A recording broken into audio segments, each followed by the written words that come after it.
Yes, sir. You know, And we I have to appreciate seize that. the opportunity of your presence and your wisdom. So this isn't an interview. This is a discourse with one of the One great of the old elders of the dudes. community. I had to tell, I spoke to some kids at a high school today, and I was doing some, and they were asking me, what do we do? I told them, do what you know to be right. Yes, sir. And that's what struggle was about for us. We were fighting for justice. We were fighting for what was right. We were fighting for what was appropriate. Now, history look at you and put labels on you, but we didn't know anything about labels when we were teenagers out here. We were fighting because this is right for our families, our community. We believe in our race. Yes, sir. And it's race first has to be a key in our discussion. Race first, indeed. And we're under this new weapon that they've launched against us. It's not new, but it's been invigorated, this weapon of homosexuality. I talk about it as a weapon. Absolutely. And it has been one of the most effective weapons of the last few decades. Yes, sir. You know, and they've managed to put it in place without us seeing it. Yes, sir. And I'll open the discussion talking about one of my little cousins, my little cousin Harold, who's an ancestor now. We sent him, you know, I'm from South Carolina. I'm from a farm. I'm from the woods, all right, on an old plantation in the bush. So I didn't start wearing shoes really until I was about 6th grade. I went in a one-room classroom from 1st grade to 6th grade with the same teacher, teaching all of the grades. And Harold was one of the first ones to be sent off to college. He went to Rice. And I didn't see him again until I got out of the military, came to New York, and he came to stay at my mother's house. And one night I walked in, my bedroom was by the door, and I caught him in bed with a man. And so, you know, I went completely berserk after I beat the dude up and throwing him out, and I'm jacking up. By this time, my mother and father made it down the hallway, see what was going on. And when I sat the boy down, I tried to figure out, how did you get from when we send you away to school to here? What happened here, you know? And I was about 22 years old then. And he told his story, like all the other stories I've heard since. A story of drug use and alcoholism and molestation by his college professors. In this case, it was his music professor. Some dumb little farm boy going off to school, gets drunk and drugged, and he wakes up in bed with a man, and then you got a whole psychological thing to deal with now, and then this gets repeated, and then they give you a world to join, you know, a world that seemed to give you more privilege and more opportunity and more possibility than the world you walk in the door in. And over the years, as I worked at City College, you know, I ran the student union at City College for 18 years. And so I counseled many of the young brothers who were homosexuals. A couple of them I saw commit suicide when they realized what had happened to them. Okay? Every case, Brother Wesley, was a case that followed molestation from childhood. And we're not even addressing this in our community. You know, that's why when I first ran into Irritated Genie, he was on the negative. So I approached him like a man. I rolled up on him one day, and, you know. And after that, I go, like, maybe the young man may going about it kind of wrong, but his heart seemed sincere. So let me go talk to him. So I went on down to D.C. too. I'm not scared. I'm old, but I'm not scared of nothing. So I rolled up down to D.C. and sat down with him and some of the brothers that was with him. And I said, well, let me listen to him. And then I invited him to my home. So come to the house and I'll do an interview with you and I'll stand with you and support this action that you're taking. Some other action which we may or may not talk about, I told him to cease and desist on that. Because that, to me, is inappropriate because that's our leader. One day history will write the story. Then people will hear the real story about the greatest leader we might have had in North America. But somewhere in this discussion, we'll get to that individual. Yes, sir. And we have to learn how to love what God sends us. Yes, sir. Or we'll never learn the lessons that we are to learn. Absolutely. So tell me, in terms of your book, my brother, you've done a lot of extraordinary work, especially on our place in Northeast Africa, which people like to call the Middle East, but that's Northeast Africa. Yes, sir. And so this is your newest document. It is. And you're dealing with a very fundamental question, understanding the assault on the black man, black manhood, and black masculinity. Yes, sir. I mean, that's right on time. That's right on time right now. Because where the war is today, it's on the African psyche. It's an attack on our spirit. I don't say, you know, once I used to talk about African spirituality and we were spirit people, but I'm at a level now where I'm saying we are spirit. Yes, sir. Okay? Yes, sir. We are spirit Absolutely. having a human experience, and then we've got this other being who's trying to have a spiritual experience. Absolutely. So he's created his religions to see if he can get to Absolutely. some place that nature has not designed for him to go. Absolutely. And so we have a conflict. But what was the inspiration in putting together? I went through the table of contents, and you cover so extensively so many topic areas. Praise so God. just an overview of what motivated the document. Yes, sir. If I can, in doing that, elaborate on, or not elaborate, comment on and co-sign some of the important points you just made. Yes, sir. Like you, brother, Professor Small, who had to deal with homosexuality in your family from loved ones. That's an important point. Yes. Because most of us black people, and you know black people, we have extended family. Yes. So our family goes beyond mama, daddy, brother, and sister. So most of us as black people, somewhere in our extended family, there's homosexuality. Somewhere in our extended family, there's drug abuse. Somewhere in our extended family, there's sexual abuse, either as the abused or the abuser. So all of these cultural and social ills that we as conscious people rage against, most of us have to one degree or another, every one of them in our family, among those whom we love. The phenomenon that you know of, and I put that out there because I think that should guide our approach, not to the subject of homosexuality, but to the homosexuals themselves. Not to the subject of drug abuse. I saw my brother Jay-Z recently in a picture with a shirt on. They said, "I used to be a drug dealer."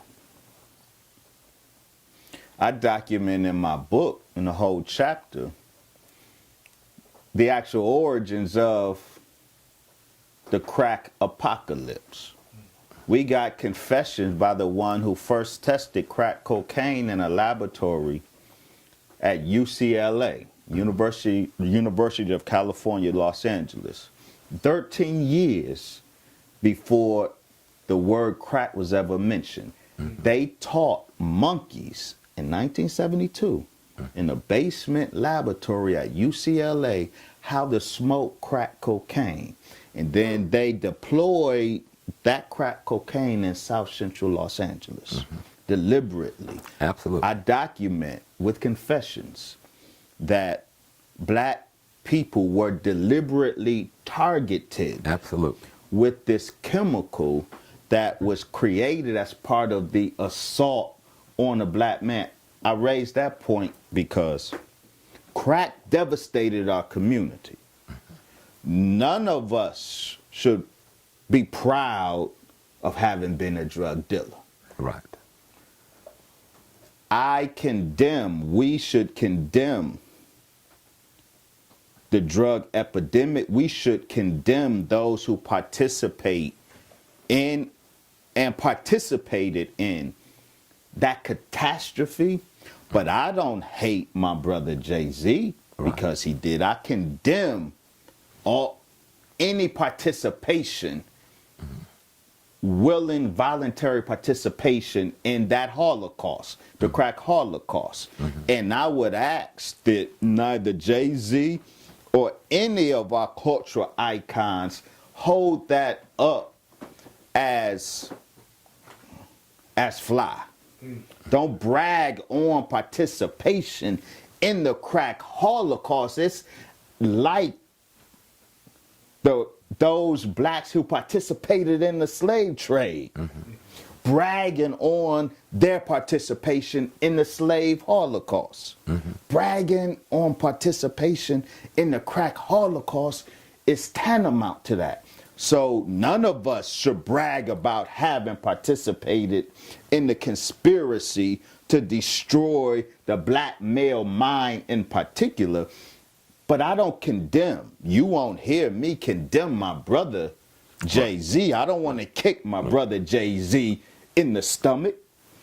The Honorable Elijah Muhammad taught us to teach the savage, don't beat the savage.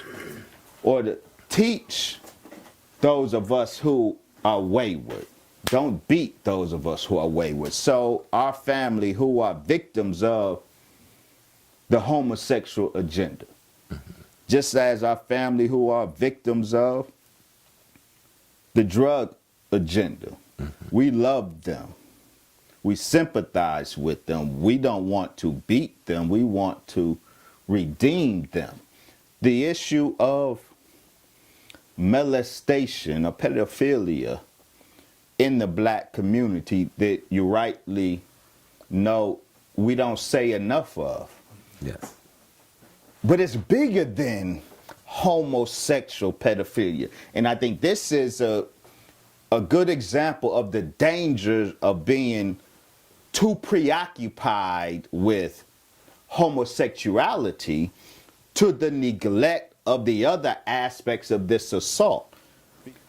We have to be careful not being overly preoccupied with one aspect of the assault, for example, homosexuality, to the neglect of other aspects of the assault.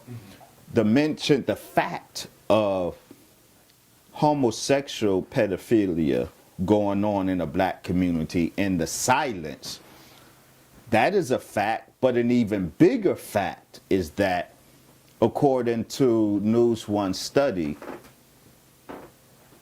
by 18 years old, 60% of black girls have been touched, have been molested. 60% of black girls by the time they're 18 years old have been assaulted, not by white men, Right. but by cousins, by uncles, by fathers, by friends of the family. Right. But that's a quiet epidemic. That is what we are not speaking loud enough on. Some of us have. I've been speaking on it for decades. Oh, yes. Because it hit my household. Yeah. See, I mean, it happened to some of my children. You know, as we move, you're having children out of wedlock. Yes, I have sir. 3 children before I get married. And you're thinking that until it happened to me, I didn't even know it happened in our community. I almost lost my mind, you know. I almost took the life of another human being. Yes, sir. Okay? Because I went crazy. Yes, sir. I couldn't believe it. And I took it on. And there was an incident, and then we'll come back, so hold your point. There was an incident at Columbia University in 1997. Columbia didn't have many black faculty, so me being a city, there was a white gentleman there who wanted somebody to advise the black clubs. So I decided to do it. One day I get a call from one of the young ladies saying that they had been date raped by a young man who was in the Malcolm X club. So I go down there to have a meeting, and I started hearing from other young ladies. So I was afraid to go and meet these young ladies by myself, so I took Sister Camille Yarborough with me. I took a couple other black females from City College staff, so y'all go with me so we could talk to these young ladies and see what is going on at Columbia University. And then I decided, you know, let's bring the men in too. So I called all the black clubs together, and we got into this room. And then I had about 4 other faculty, female, with me. And when we got in the middle of the dialogue, at least 75% of the women in the room had been molested at some point. Yes. But what then really got me, at least 40% of the men, once we got them to start talking. And then the women with me started crying, most of them, and started telling their stories. And then I saw the extent of this thing in our community. I mean, it goes all the way back to that slave ship. You know? And what I would say, you mentioned homosexuality as a weapon. The numbers, the anecdote you just cited, 75% of the women in that audience have been molested. 40% of the boys have been molested in that audience. And that would be reproduced at many audience. What I document is that not only is homosexuality weaponized against us, but I document that sexuality itself has been weaponized against us. They chemically made us hypersexual.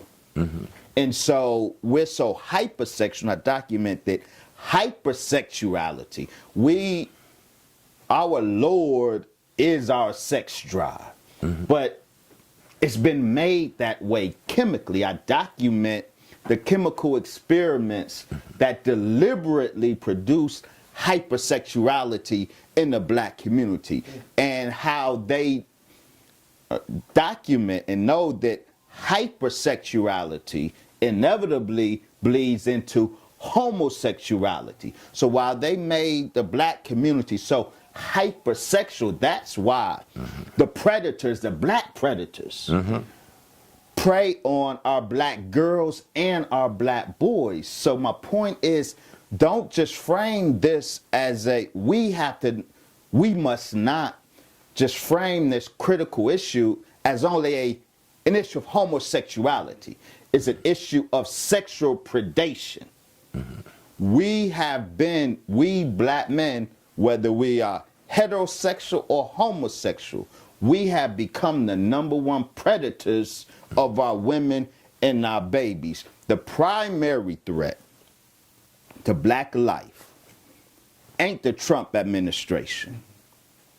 The primary threat to black life is nigger life. The ultimate threat to black life is our white enemies. But primary meaning, because I don't live in a white neighborhood. So when I step out of my house, the first maneuvering I have to do is those on my block. Right. I have to dodge the black bullet first. I have to dodge and negotiate the black predator first. And then dodge the white predator. But we know when we document that the black predator is other than himself. The black predator was made that by the ultimate super predator. Right. Because I understand where the minister is coming from. I just want to context it, because this anti-human spirit that is dominant in our behavior in our community is a primary weapon of the white man. Absolutely. And we have to be clear that this is a created being. Absolutely. You know, this is a created being. Absolutely. Chemical, as you have documented, the chemicals that have been used to assist, then there's the socialization process that goes with that. From the music to the dance to the clothing style to how we approach history in a school. All of this is designed to create a self-destructive being. Absolutely. And I think Dr. Welsing, and then I'll leave it, mentioned motive, because one would ask, wouldn't it make more sense to make friends with the black man and help to lift him up and let him be a positive element in society and work together, rather than have this kind of assault that just seems never to let up? But I think Dr. Welsing said it's a question of genetic annihilation. And we know that the European community, the entire European world, is at 0 or minus birth rate at this point. Absolutely. And so the fundamental question is, how are they going to survive? Absolutely. Being a minority, they already are a minority, but being a disappearing minority. Absolutely. And so, and I'm putting this there because you're a man of spirit, because at some level, the genetic white man's going to disappear from this earth. Yes, that is and that's not that far away. That is a So fact. we're talking about someone designing a spiritual white man that can live in any black body out here. Called a nigga. So I just want to get it there, and now you can go forward from where you were. That's perfect. That's perfect. The nigga, and I'm not using that I as a understand the term context. of endearment or as an insult, but as a scientific description. The nigga is that white spirit in the black body that you just mentioned. The nigger is American white supremacy's Frankenstein. The nigger isn't self-created. That's why the nigger is the primary threat, but not the ultimate threat. The nigger is maybe the first predator, but he's not the super predator. Right. The white man who molded and shaped the nigger is the super predator. So, yeah, my book shines light, inshallah, on various aspects of the assault on the black man, black manhood, and black masculinity. It's not just about the point I would want to make, and then I'll close this point. Homosexuality is one part or one product of the assault. This new black homosexual phenomenon is absolutely a deliberate product, a spawn of this assault by the white man on the black man. But it's only one spawn of this assault. And it's critical. I will keep going back to the point. We must flush this issue of the homosexual agenda. We must expose every aspect of it. We must rage against it. We must fight against it, but not to the neglect of the other aspects of the assault, which my book documents in 22 chapters. The overall project of the white man, which is a global project and has been a global project for over 500 years, yes, sir, is the unmanning of the black male. Yes. He has systematically unmanned the black male everywhere he has gone. Well, I like the term, but as the elder, I get a little prerogative. Yes, you do. He has ungod the black man. That is, all right. I salute he has that. Ungod the black man. I asked a question in a lecture. How do you make God gay? You know, just let that marinate. It's an offensive question, right? But think about it. Honorable Elijah Muhammad said, wherever you look at a black man, you're seeing God. We spent these last 20 minutes talking about black homosexuals. So somebody made God gay. How do you make God gay? There's only one way to do it. Make God not God. That's right. By making God not God, you can make him gay. And God is a being of power and force. Once you disempower the black man, and that's what white supremacy did, and has been the objective for white supremacy globally, disempowering the black male. By man, I'm not just talking euphemistically about man and woman, right, specifically disempowering the black male in the home and in society. That's what made God non-God and set the path or set the course to making him gay. But the unmanning takes place even before you get to homosexuality. Even if you don't get to homosexuality,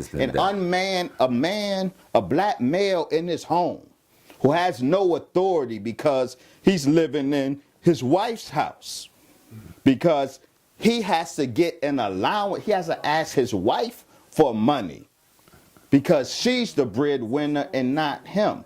So he has no authority in his home. That's an unmanned black man. And because he's unmanned, because he cannot provide for her, she may love him, but she can't respect him. And so there's disorder in the home. That's deliberately done. Oh, agree 100%. That's part 100%. Of the assault. And my point is that needs as much attention as homosexuality. Agreed. All of the ways in which a black male is unmanned, socially, economically, culturally, intellectually, as well as sexually. All of those aspects are part of the assault that we uncover and document in the book. And Baba, may I just one? Yes. You mentioned hypersexuality. Yes. Now, this having you here, Dr. Muhammad, is a great teaching tool for a viewer right now that's trying to determine, because what is a healthy libido? What is working within the realm of healthy sexuality? Yeah. And when do you cross that line to become a hypersexualized individual? Yeah. Is it volume? Is it activity? Is it nature? What makes you hypersexual from your research? Yeah. Sexuality is divine. You know, we Muslims. We ain't Catholics. We Muslims. We don't do the Catholicism in Islam because sexuality, sex is divine. Sex is the way God reproduces himself. Sure. Hypersexuality is sex with no discipline. Hypersexuality is sex as a spawn of impulse. Impulsive sexuality. And this is how they produced hypersexuality, by assaulting the biochemical that controls our impulses. The police, the biochemical police of our impulses is serotonin, the brain chemical. I document how they deliberately assaulted the serotonergic or serotonin system of black boys in particular, and this produced hyper-aggressiveness and hypersexuality because it made us slaves of our impulses. High serotonin levels is necessary to be in control of our impulses, our natural drive. When you lower serotonin levels, then we become slaves to our impulses, sexual, dietary, otherwise. That's why obesity runs wild in the black community.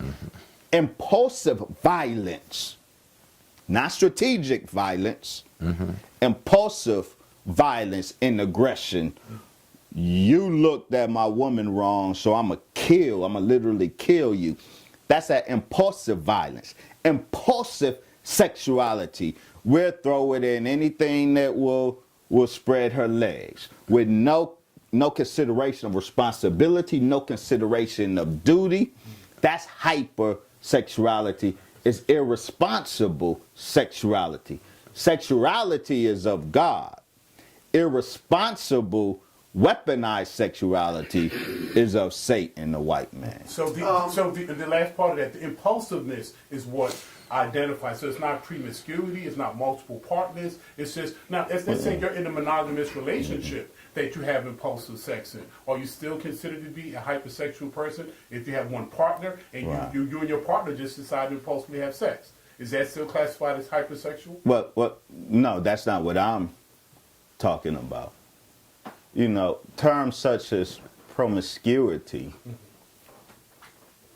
you know, those are, you have to define that in cultural context. Right? Because what's promiscuous in this cultural context is polygyny in this cultural context. True. So I'm not talking about socially loaded constructs. And nor am I talking about a monogamous or polygynous family that has a high libido, has a lot of healthy sex. See, a married couple who has a lot of sex, you know, that's healthy. Whether they have it once a week or 100 times a week, if it's consensual and they're responsible with it, praise belongs to Allah. What we're talking about, the impulsive hypersexuality, is that sexuality that is totally unrestricted by cognitive thinking. We will run up in anything, even without, in 2017, where the face of AIDS is no longer white. It's not even homosexual, black homosexual. Whereas it is the case that black homosexuals are a bigger piece of the AIDS pie than disproportionate to their numbers than whites. But black heterosexuals, male and female, in certain states are the face of AIDS. Yet, hypersexuality is us who, despite that, we can't stop from running up in women, running up in groupies with no condom. Why? Because it's impulsive. So that the impulsive hypersexuality is that sexuality that can't be controlled by our cognitive process, just like obesity. When we are victims of our food diet, even though we know that this thing we're participating in may kill us, we're obese. Our obesity is a threat to our health, but we continue consuming, even though we know intellectually we shouldn't be doing it. But our mind is not the rider of our appetite. That's when it's impulsive. In a married couple that just has a high libido, that their high libido doesn't mean that they are having sex because their mind isn't riding their sex drive. They're consensual adults married. They just like to enjoy each other like that. That's very different from the impulsive hypersexuality, like the impulsive hyper-aggressiveness is engaging, surrendering to these appetites and drives, unable to control them by our cognitive process, our thinking. Does that make sense? That makes total sense. And I'm sure the viewers got a lot of knowledge from that. Thank you, Dr. Let me ask you, what is the proof of your research? Because you know the people don't just take things on face value anymore. You said you had confessions. What did you mean by that? Yeah. Ronald's, well, you're speaking specifically of the crack confessions, because the whole book, yes, I can subtitle it The Confessions. Right, that's what I'm talking about. Specifically regarding crack cocaine, right, that's Ronald Siegel. Ronald Siegel is the Johnny Appleseed of crack cocaine.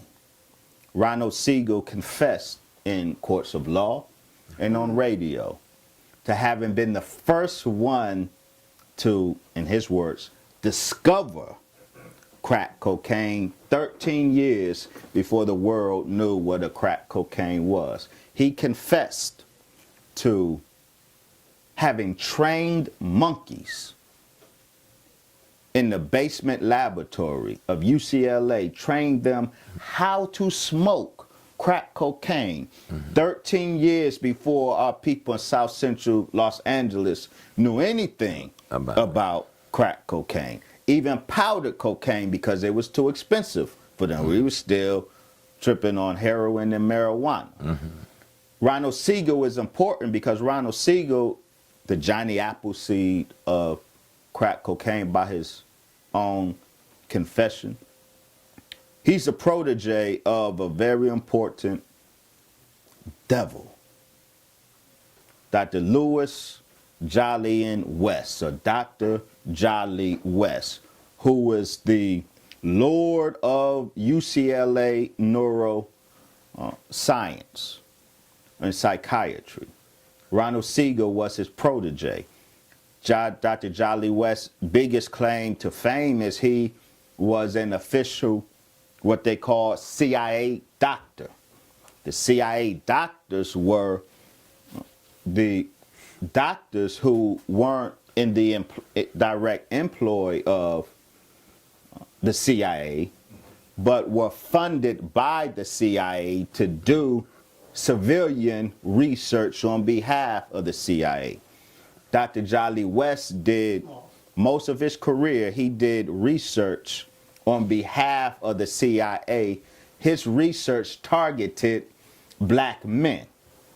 Dr. Jolly West was the first white scientist who infiltrated the sit-ins of the 60s, he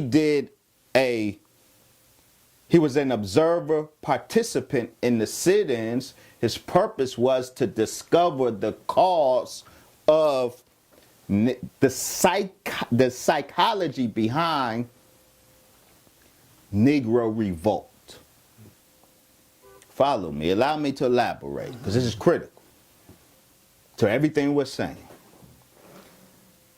This CIA doctor, Jolly West, the mentor of Ronald Siegel, the Johnny Appleseed of crack cocaine, Jolly West in the early 60s was the first. He planted himself in the civil rights sit-in movements to understand and formulate protocols for the Negro Revolt, when the Negro Revolt at that time was sit-ins and protests. But in 1975, something happened that changed the world for Jolly West and for black people consequently. In 1965, Watts blew up. Urban black males in particular got violent in their revolt. And then in 1967, Detroit blew up. And then in 1968, after Dr. Martin Luther King Jr. was assassinated, 100 cities blew up. Dr. Jolly West, the CIA, and this government automatically, public enemy number one was the inner city black male. And they formed, this was the new revolt now. It went from the Negro revolt with sit-ins and protests to the inner city revolt with violent uprisings. So the CIA formulated plans to neutralize the inner city black male. The violence initiative, we got all of the documents. Dr. Jolly West, the CIA doctor, did the research for the CIA on how to neutralize the mind of the inner city black male, because they had determined that they rose up in Watts, Detroit, and the 100 other cities, not because of social and economic deprivation. They rose up because they had a mental deformity. And so the solution to black males rising up violently was to mind fix them through psychosurgery, physically assaulting their brain tissue, or by chemical psychosurgery, by assaulting their mind, by taming their mind through chemicals. Dr. Jolly West was the primary CIA doctor commissioned under, he got MK Ultra dollars to do this research targeting inner city black boys, taming, mind fixing them. His protege, Ronald Siegel, comes up with crack cocaine, which was the first chemical ice pick, because you remember the lobotomies, the brain surgeries. They use an ice pick. They literally stuck an ice pick through the eye sockets to damage tissue. This was what was proposed initially for inner city black boys. But then they got more sophisticated. Crack cocaine was the first chemical ice pick that was tried. Ronald Siegel, the student of CIA Dr. Jolly West, is the one who did that initial research with crack cocaine, and then 13 years later, it was released in South Central Los Angeles. It moved, you know how and when it came to New York? It was dumped. The CIA doctors dumped crack cocaine in South Central Los Angeles in 1981, 1982. It was an epicenter, and it was confined there until 1985. But then the Honorable Minister Louis Farrakhan spoke at the LA Forum in 1985 and drew thousands. The controversy was enormous. When he he went from the LA Forum to Madison Square Gardens. Power at last forever. Right. There was a huge controversy.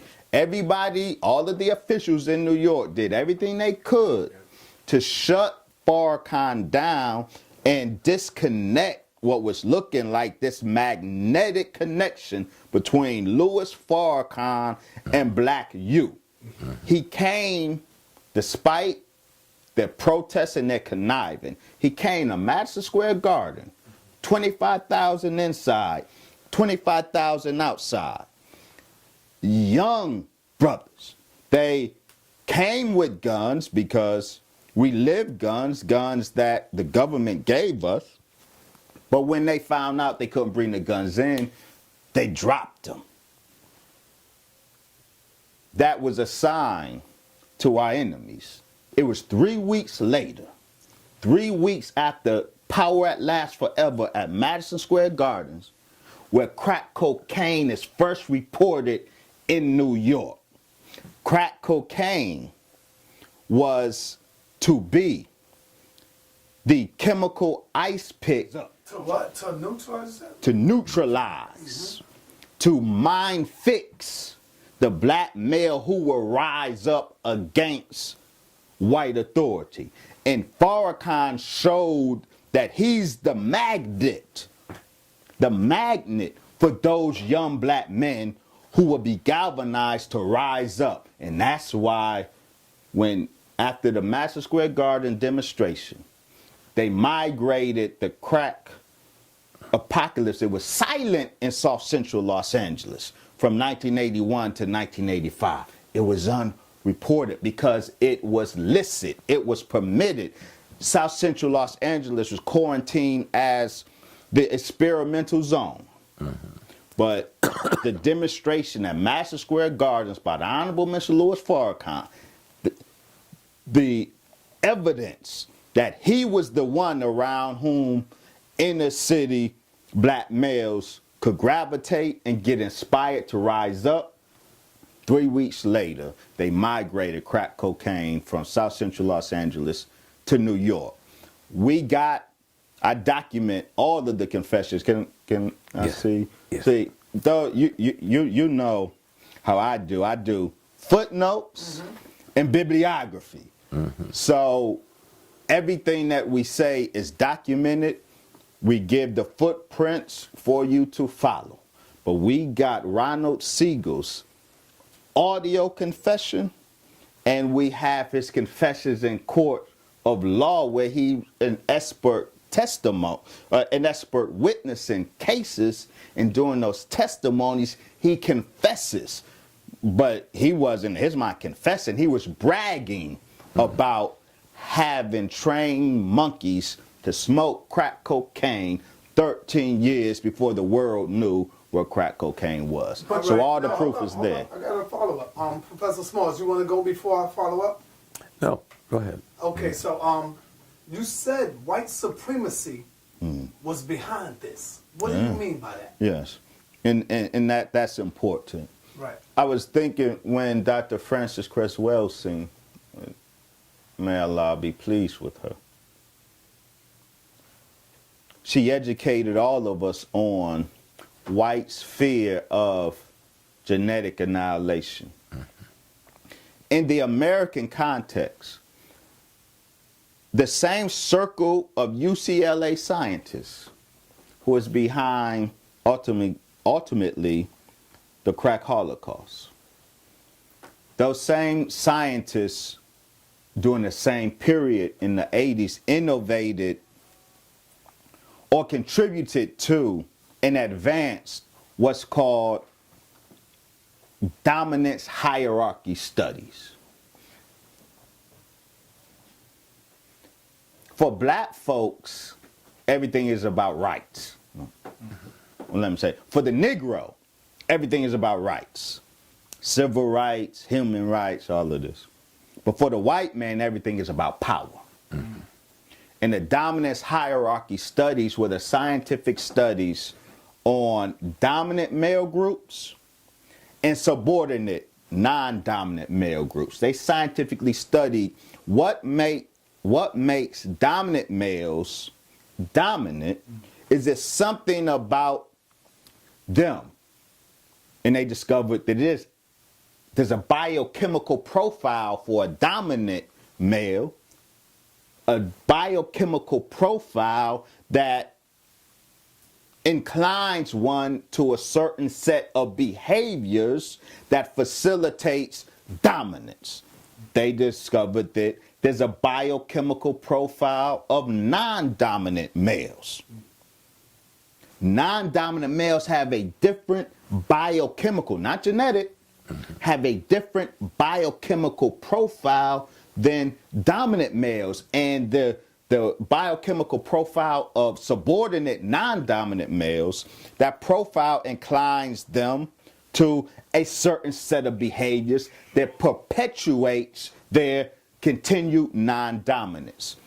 They, Brother Sanetta, they deployed, or they came up with protocols on how to keep dominant males dominant and subordinate males subordinate. I say all this to your question. All of the assault is about power. It's about power. We want sex, we want this, we want rights, we want fame, we want everything but power. The white man is willing to give us sex, give us guns, give us rights, give us all that, but not power. White supremacy, globally and locally, is about power. So the whole point of the assault, he will continue giving us rights. He'll make us agitate for a little bit so that when he finally gives it to us, we feel like it was a victory. See, that's his hustle. Right. He will give us everything that we ask for eventually because he knows the one thing we need, we won't demand it. Power. So all of this is about maintaining the current dominance hierarchy. All of this is about keeping white males as the dominant male group and black males as the subordinate male group. White males as the alpha male of America and the black man as the epsilon male of black America. Alpha being the first letter of the Greek alphabet. Dominance hierarchy studies categorize the different levels of male dominance. The highest level, the dominant male, is that alpha male. Then you got beta males, you got gamma males, you got delta males, all down the hierarchy. And the lowest, the most non-dominant, the epsilon male. That's the so-called Negro in America. And so everything that they do is to protect that dominance hierarchy, to keep white males alpha and black males epsilon. You also mentioned that science is behind this. You mentioned that chemicals are feminizing the black man, and that chemicals are also emasculating the black woman. Can you please explain that? Masculinizing the black woman. Masculinizing, Absolutely. Right. The black community is under what I call an estrogen assault.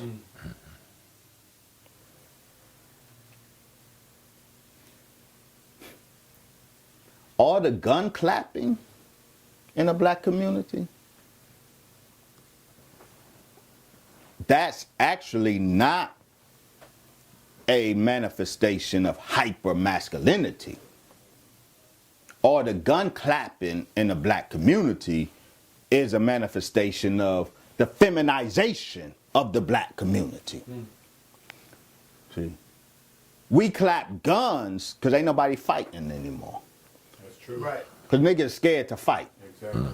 Niggas scared to fight. And niggas can't fight. But it's easy to shoot. Any nigga can pull a trigger from a distance. We don't know how to shoot, so that's why we kill all these babies. Most of the babies, you know, the shooter We later bawling in tears because it wasn't his intended target. Nigga just can't shoot. And he's going to be at a distance because he's afraid to fight. All of the gun clapping is evidence of the feminization of the black community. And it's evidence of the estrogen assault on the black community. What do I mean by the estrogen assault? Estrogen, of course, is the female hormone. Testosterone, the male hormone. Testosterone isn't a libido hormone. White folks trivialize that, make it a sex hormone when they know that testosterone is a power hormone. It's a dominance hormone. It's only secondarily related to libido and sex drive. It's primarily related to the drive for power. High testosterone inclines toward it feeds a drive for power in males. All men have estrogen in us. It's a balance, but it's minimal. Just like all women have some testosterone, but it's minimal. The black community is under an estrogen assault. How? The alcohol and the weed. 3 primary culprits. Weed, alcohol, and a birth control pill. Weed, alcohol, birth control pill. The primary culprits, or among the 3 primary culprits of the feminization of black men and the masculinization of black women. Now, there are other chemicals involved. There's other science involved, especially with regard to the feminization of black men. We can talk about phthalates. We can talk about atrazine. But weed and alcohol, marijuana, loud, 2017 herb, I don't care what you call it. Weed and alcohol are the #1 chemical feminizers of black men. Why? That's heavy there. It is a fact that we have documented. The THC chemical in marijuana, the chemical that gets you high, which is what you want, which it ain't holy if you taking a herb to get high.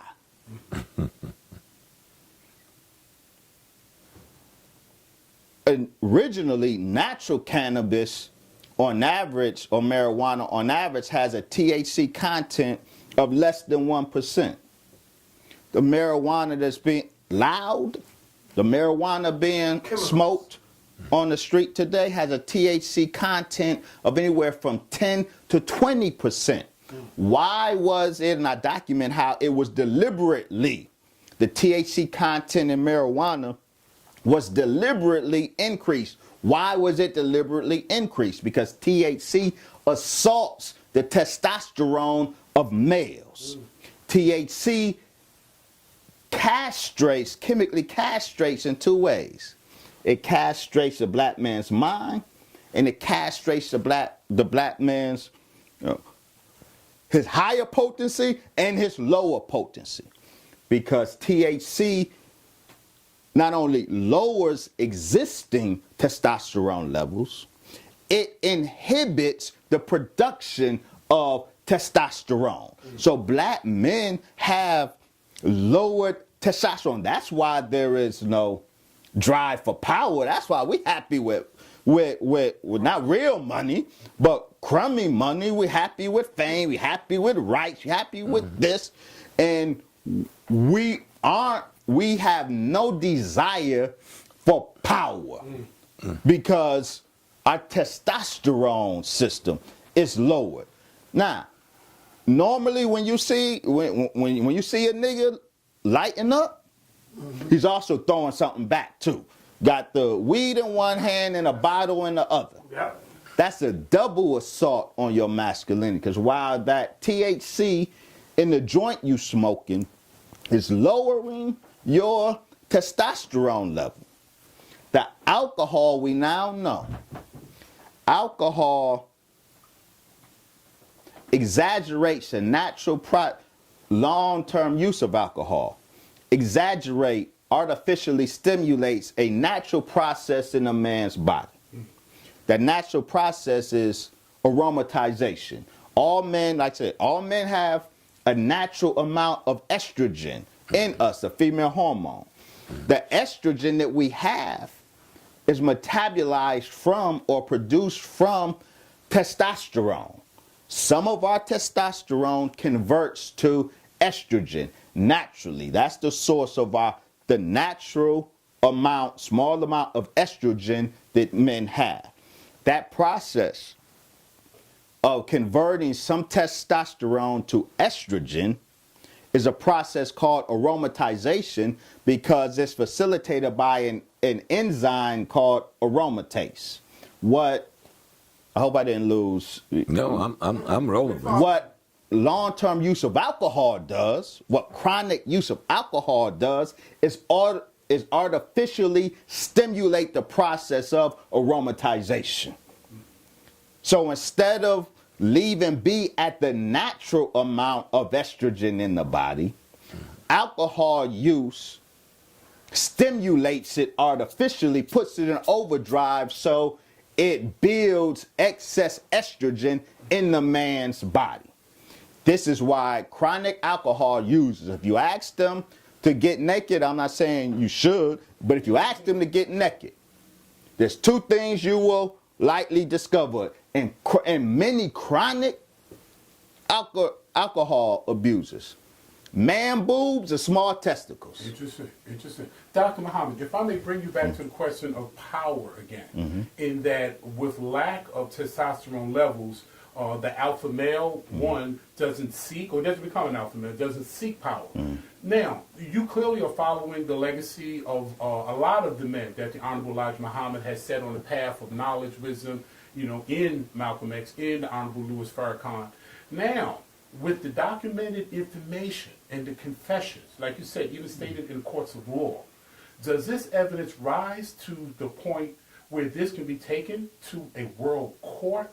Do we now have solid evidence of implicit genocide being committed on us? And then could we now seek power by clearly showing that this man has been moving in all ungodly ways to suppress our people? Unequivocally, yes. That's the point of the book. The Honorable Brother Minister Louis Farrakhan, in fact, stated to the world that he's sending that book with its evidences to President Donald Trump and Attorney General Sessions.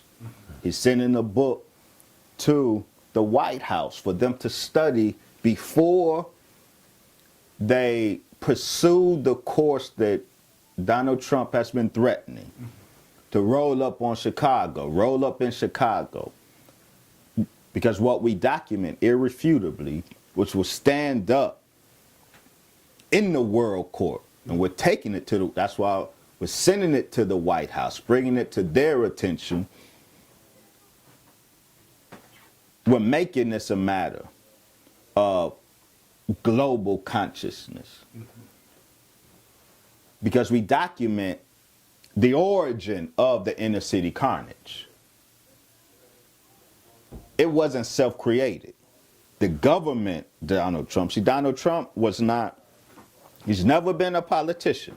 So he never had the privilege of sitting in the briefings, either on the state or federal level. So there's things he just don't know. He doesn't know that the government that he is now CEO of deliberately, scientifically created the carnage in Chicago, in Detroit, and elsewhere that he now is threatening black people with federal troops. So the minister said he's going to send the book with this documentation to the White House for them to study before they decide to move on our people in Chicago. So unequivocally, yes, we are prepared. We have the documentation to take the case to the world court, to to Congress, to the White House, to Switzerland, the World Court, we are prepared to take the case. But I want to put the footnote on that. Weed and alcohol. And then I'm going to get to the birth control pill, the masculinization of the black woman.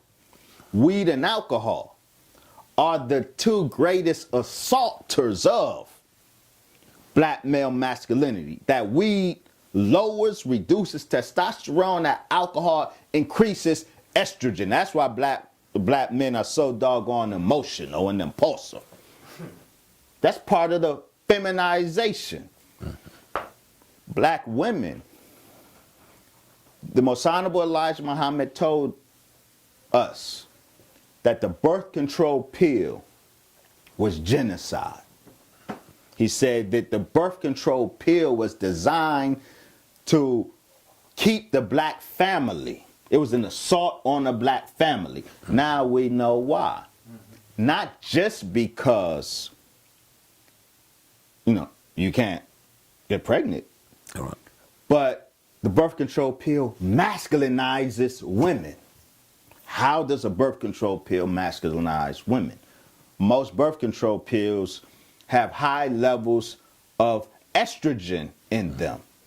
What they learned was, while excess estrogen feminizes men, excess estrogen masculinizes women. Women have their set amount of estrogen levels. Excess estrogen doesn't make them excessively feminine, except in the sense that, in the metaphor, the man traveled so far north, he ended up south. Excess estrogen masculinizes women, subtly, but definitely. And so you have all of these hardened women, because birth control pills are peddled first in the city. And so black women are consuming all of this excess estrogen, and it's masculinizing our women. It's a fact. Our women are harder and colder, and it's not just the burden of having had to wear two hats for so long. Mama and daddy, that has contributed, no doubt. But a lot of the masculinization that we witness among our sisters is as chemically induced as is a lot of the feminization in the black men. And so both this is the estrogen, these are three examples of the estrogen assault on the black community. Okay, you good, Baba? He's done a fantastic job, but let me let him rest a bit, Brother Minister. Okay. And also, I'm being the older guy, and I would like to say I'm just the older guy. I don't know what all this wisdom stuff, but some things is food for your heart, and some things is not food for the enemy's plate. And even when we having these types of discussion, in that regards, I know you hear me well. Yes, sir. Okay. Yes, sir. Because we have to be very clear. I mean, I love, and in my life, I remember, because I operate from the spirit place. Yes, one of my teachers always said, he's the God man. Yes, but sir. I like the term because the messenger said we was God, so yes, I got it. We use, and we've been married now 47 years, and when we first got married, like all young people, we wanted birth control, but we didn't use the pill because I learned about the thalidomide thing when I was about 16 years old, one of the Puerto Rican sisters, and the deformity, and I didn't want to bring that to my wife, so we tried the coil twice. Then we decided, you know what, we ain't using nothing. We're going to learn this rhythm system, and we did, and we practiced that. We even determined when our children be born. We were in college, so all the children were born in April and May. So we had the summer with them before going back to school, and our parents would take over. But I was coming How out to of give birth to a God. But all of the assaults that you're talking about, I saw those assaults come at my children, at their generation. and having to fight it, the smoking, the drinking, all of these things, the cigarette. And you know myself, you need to mention that cigarette too, because I smoked the cigarettes for a while. And when I had to go to war to clean my body of that poison and realize the depth to which I had poisoned myself, that had to be cleansed out of my body.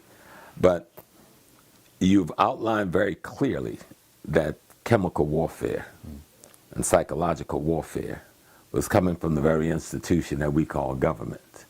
And I think it's very clear why. Like Dr. Wilson explained genetic annihilation. I don't think our people truly understand that or how real that is. And maybe you can talk a little bit about, you know, the minority population, which we call the white community, and their fear of being annihilated. A whole chapter in the book on is that very real. Right. Yes, sir. And I don't think we really appreciate we don't. what is motivating them, because one would think if you're a minority, it would make sense you make some kind of real deal with the majority, because eventually they're going to get you. But the desperation, even in the discussion, at my age, 71, trying to appreciate the desperation with the discussion after Trump's election. I've never seen that. That's right. I've been involved in politics all of my adult life. Electoral politics as well as the radical politics of the basic community.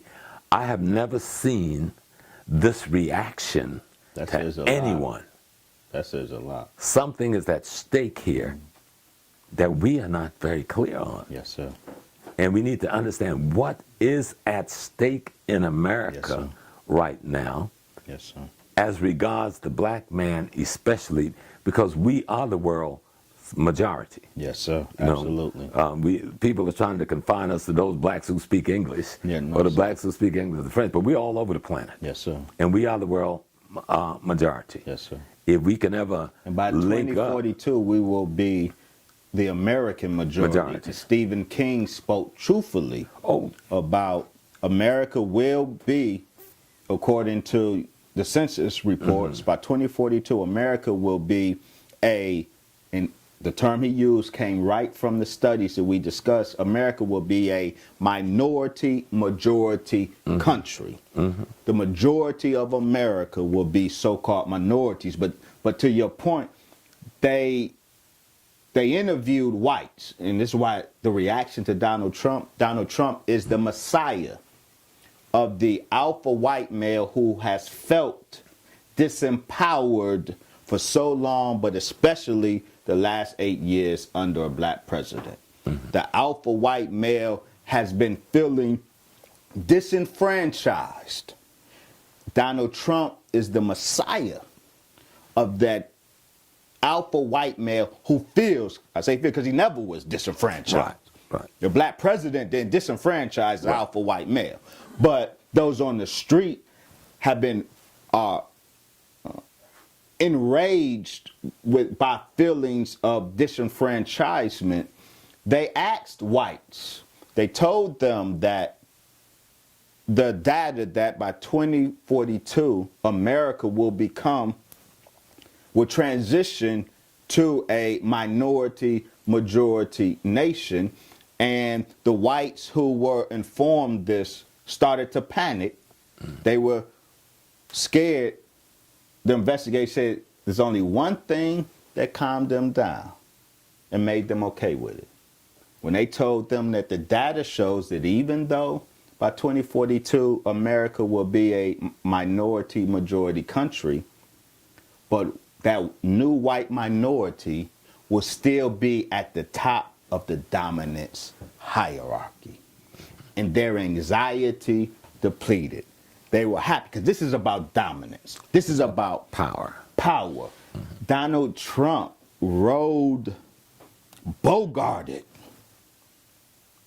to the top of the American political structure on the feelings of disenfranchisement by America's traditional alpha males, that white man. And so the reaction there's another group in America who's reacting, and I'm not talking about the black folks, because we are reacting based on being motivated by those who are reacting, Right. based on having the information on what the problem really is for them. When I watch the commentators and I watch certain white ethnic communities respond to Trump with a viciousness I've never seen. Mm-hmm. I've never seen that level of viciousness, not even from a white man, you know. And so, having just returned from Africa, and Ghana in particular, where they just had a new election and just had a new president elected in Ghana, and the party that is very much akin to the Republican Party here has just taken over government. And having listened to the president, I was there for the independence, 60th independence celebration, and listened to the president give the history of Ghana's independence. And I never use the term revisionism, but that's the first time I've heard it coming from an African head of state, where you can talk about independence in Ghana and you mention Nkrumah maybe once or twice. Wow. Now I'll probably get in trouble when I try to go back to Ghana next week. But something is afoot. The thing that was beautiful about it, President Mugabe was there, along with other presidents, but he was the person out to who. President Mugabe. That's right. He's a man. Yes, sir. That's an African Yes, sir. man, Yes, a sir. God man. I say indeed. And the new president of Ghana embraced them wholeheartedly. So to his credit, that lifted my spirits. Praise belongs to Allah. But we know that the resources it takes to run the Western technocracy can only be found in the continent of Africa, Absolutely. in its earth, there. And so the domination of Africa anew has to be a major part of the Yes, sir. agenda. So Absolutely. I don't know whether you've spoken to that in the book, but I know everything that you've said thus far, and looking at the table of contents of the book, that there can be no discussion about the black man and his condition and situation under white supremacy and its assault without an understanding of how this is going to affect the continent of Africa itself. I deal extensively with Zulu masculinity. I think I argued that the situation of the Zulus of Southern Africa are prototypical in terms of white supremacy's systemic unmanning of the black male, but specifically the type of manhood that strikes the most fear in the hearts of white supremacy. In the Zulu case, is prototypical because pre-colonial Zulu masculinity has its nearest parallel in America with the masculinity that the Most Honorable Elijah Muhammad produced in the FOI. I document how the British in particular systematically targeted pre-colonial Zulu masculinity. There was a very distinct masculinity. It was martial, they were tight militarily, but it was martial with morality. It was masculinity that was martial, meaning military, but anchored in integrity and social consciousness. It was a beautiful display of masculinity. It was not just a exquisite or exceptional use of spears that humiliated the Queen of England or the British during at the loss by the British Army's loss to the Zulus. It wasn't just the use of the exceptional use of spears. Zulu masculinity, they declared, white colonials declared that the Zulus were the #1 obstacle to white domination in Africa. And it's anchored in that very peculiar form of Zulu masculinity. And that Zulu masculinity, I must note, was anchored in the recognition of the black god Nkulunkulu. The Zulus today, post-colonial Zulus, have a very Christianized perspective of an Nkulunkulu. Let me see if I can wrap a little history around what Dr. Wesley is saying. I think the battle is called the Battle of Islamabad, where Setuweya, the king of the Zulu, in responding to the British Army's attempt to arrest one of his minor kings, whose wives had ran to the British camp complaining about how the brother was treating him. He went and asked for the return of his wives. When they didn't give him, he took his women, like a man's supposed to do. So the British went to Setuweya, the arching king, and says, look, turn that guy over to us. So that ain't happening. And so this was the biggest defeat the British Army had suffered in history at that point. And it was based on the defense of African manhood by the Zulu king. A peculiar, and that's my point, pre-colonial African manhood. Very peculiar. That ain't what, that's not happening the now. Signature of the Zulu nation today. Right. And that's my point. It was a very pre-colonial Zulu masculinity was the thorn in the side of white objectives in all of Africa. And that's the reason, and that humiliation, that military humiliation was the last straw.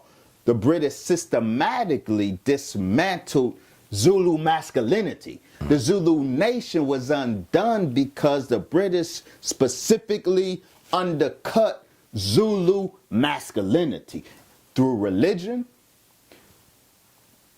The Zulu man in the home, the pre-colonial Zulu man in the home, was Nkulunkulu. He was Lord in the home.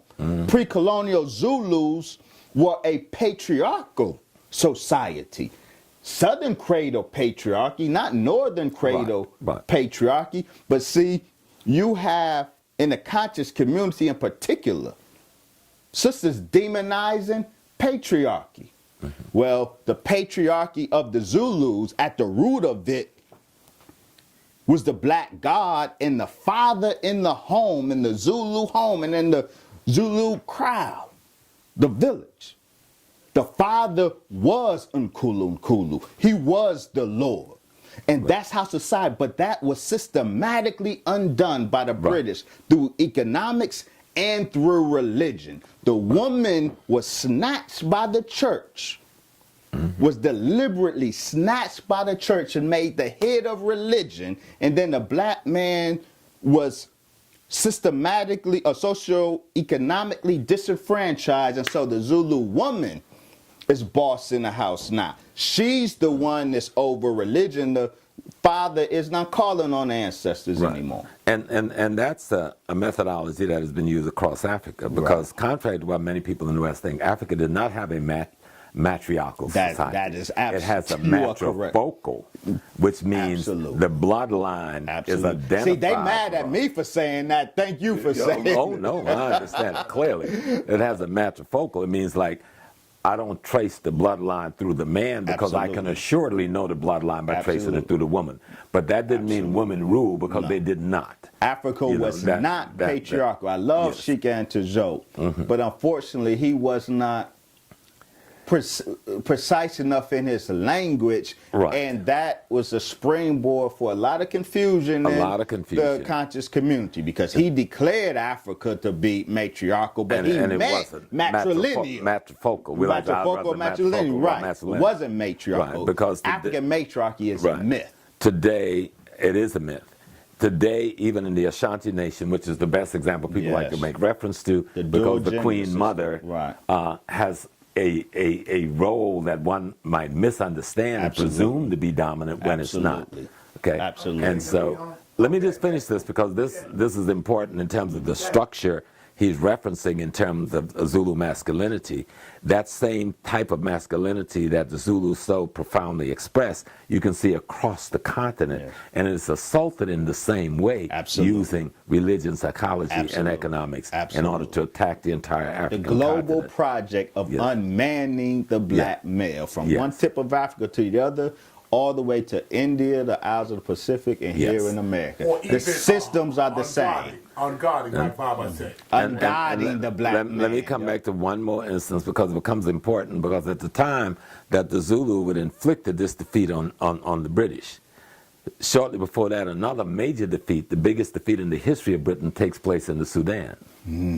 And this is where Islam, see, I always talk about the black Islam and the white Islam. Yes, sir. You Yes, sir. understand? They try You know, to we beat me speak up the same language. in Mecca on that one, right? and we're talking about Muhammad Ahmed, okay? The Mufti of the Sudan, Right. when he takes on General Gordon. Yes. And in one day, destroyed 10,000 British soldiers. Yes. And the British just couldn't wrap their head around this thing. And unfortunately, our Arab Turkish brothers sided with the British against their black Muslim brothers. Because of it's the really Sudan. their brothers. That's right. It's their, so it's White their brothers. supremacy in Islam, the brotherhood of white supremacy That's right. in Islam. And so it was important that that defeat that they suffered in the Sudan triggered something, and then the defeat they would later suffer at the hands of the Zulu in South Africa triggered something. It triggered what you are describing, the methodology of assault against the black man. So I just wanted to put that little history there, that the beautiful kind of foundation, what you're saying. You know. Beautiful. Yeah, let me try to take it back here too now. Let me get it back here. Because it is about that book. And I got a lot of questions about your book, my brother. Yeah, that I would like to get I'm out. loving the book, and I hadn't even read it yet. I already know. I already So, know. you know. You said in your book that scientists can trick the biology of a woman's system Yes. to attack the new Yes. unborn baby. Yes. Can you explain that? Yes. In 1987, an important article was published in which two Indiana scientists, doctors, documented 5 methods that had been mastered up to that time, 1987, 5 methods of what they call sexual inversion, inverting the sexuality of lab animals and humans. Sexual inversion, we call that today transgender. By 1987, they had mastered 5 methods of, in the laboratory, artificially inverting sex. One of the methods, one of the most insidious methods to me, they mastered tricking the immune system of a pregnant mother to attack the developing biochemical masculinity of the fetus. Let me say this. Gender and sexuality is mainly biochemical, not chromosomal. It's initially chromosomal, X and Y chromosome. It said the chromosome starts the process of sexual distinction when the Y chromosome has a gene on it that will, all fetus start, gonads are the sex glands. In males, the gonads are testicles. In women, the gonads or the sex glands are the ovaries. But in the beginning, that original sex gland in the fetus is neither male or female. It's neither testicle or an ovary. It's the gene on a Y chromosome that will determine that the gonad becomes a testicle. Otherwise, it would just be, if there's no Y chromosome, it would just by default become an ovary. But that's the end of genetics in terms of the development of sexuality. From that point on, sexual distinction, gender is a biochemical process.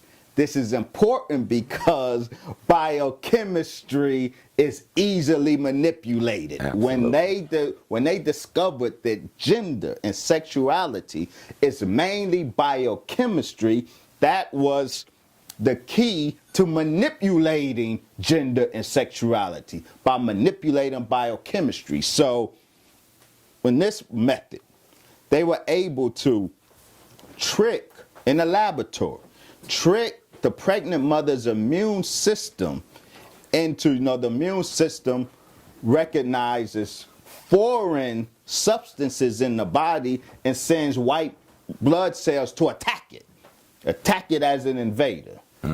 They are able to trick the immune system into not recognizing the masculine biochemistry, the androgens that are developing in the male fetus, not recognize them as native, treat them as foreign, and send killer white blood cells to attack the masculine hormones or the masculine biochemistry of that fetus. So the mother's immune system assaults the developing masculinity of her own male fetus. And they come out, many of them, looking normal on the surface in the beginning. But then as they grow up, behavioral and anatomical changes develop. You start seeing the effect of that mother's assault on the biochemical masculinity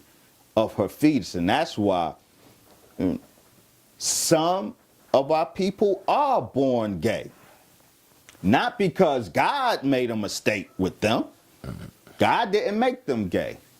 But Satan has mastered going up in God's workspace, the womb of the woman, God's laboratory. Satan in his laboratory has mastered the ability to go up in God's laboratory, the womb of the woman, and make who and whatever he wants gay. So some of our people are born gay. Some others of our people have been propagandized as gay. They weren't gay at birth, but their mind was assaulted so much, homosexuality has been normalized. So yes, that's the reference I was speaking of. Is this biochemical warfare? And if so, what are some of the chemicals that are involved? Yeah, absolutely. I think you touched on it already with the marijuana and stuff like that. And you had Dr. Tyrone Hayes and Dr. Larry Barber. Dr. Larry Barber is from the U.S. Geological Society. Most of us in this cipher, the conscious cipher, know of Dr. Tyrone Hayes, the brother biologist out of University of California, Berkeley, who has documented that the #1 contaminant of all American water sources, tap water, groundwater, well water, the #1 contaminant of all of the chemicals that contaminate the American water supply, the #1 contaminant is this chemical atrazine. Atrazine is a herbicide produced by Swiss chemical giant Syngenta. Incidentally, Syngenta also produces paraquat, the chemical that's sprayed on weed that makes marijuana an ethnic weapon because it binds with melanin.